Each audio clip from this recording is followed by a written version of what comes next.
আসসালামু আলাইকুম। ধন্যবাদ রেহাব পরিবারকে।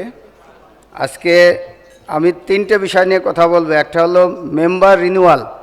এখানে আমাদের অনেক সদস্য আছে অতীতে যারা নির্যাতিত হয়েছে বা অনেকের কোভিড এবং অন্যান্য ব্যবসার জন্যে তারা রিনিউয়াল করতে পারে নাই, তাদেরকে একটা মিনিমাম চার্জ দিয়ে তাদেরকে আবার নতুন করে সুযোগ দেয়া হোক, এটা আমি বোর্ডের কাছে এটা আবেদন জানাবো।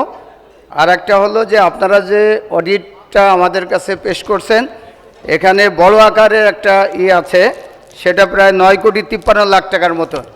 এই ব্যাপারে ওদের দুর্নীতির ব্যাপারে আপনাদের কোনো পদক্ষেপ নিয়েছেন কিনা, যদি না নিয়ে থাকেন আজকে বোর্ডের কাছে এটা উত্থাপন করবেন।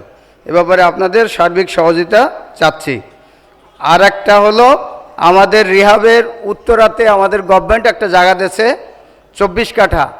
এটা আপনারা যারা আগের বোর্ডে ছিলেন, ওয়াহেদ ভাই সহ ইভাই সহ ওনারা সহযোগিতা করে 15 কাঠা আনছিলেন।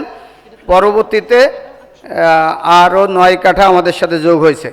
এখানে আমাদের এত বড় একটা জায়গা থাকতে আমরা এই রিহাবের জায়গাটাকে কোনো ইউটিলাইজেশন করতে পারতেছি না, বা আমরা এখানে বিল্ডিং করতে পারতেছি না। হোয়ারাস আমরা যারা ডেভেলপ করি বিভিন্ন জায়গাতে, আমরা সবাই মিলে পার্টিসিপেট করে আমাদের বিল্ডিং করি, এবং সেক্ষেত্রে আমাদের রিহাব ট্রেনিং সেন্টার যেটা আমরা ভাড়া জায়গাতে আছি, ইভেন আমাদের যে অফিসটা আছে সেখানের আসলে রাত্রের পরিবেশটা ওইরকম থাকে না। উপরে একটা ক্লাব হওয়াতে আমরা খুব ভালোভাবে এখন চলতে পারতেছি না এই অফিসেতে।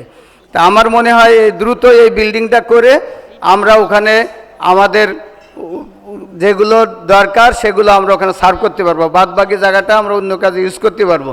এ ব্যাপারে আপনারা যারা আছেন এভাবে সার্বিক সহযোগিতা করব। আমি আমার সংক্ষিপ্ত কথা শেষ করছি।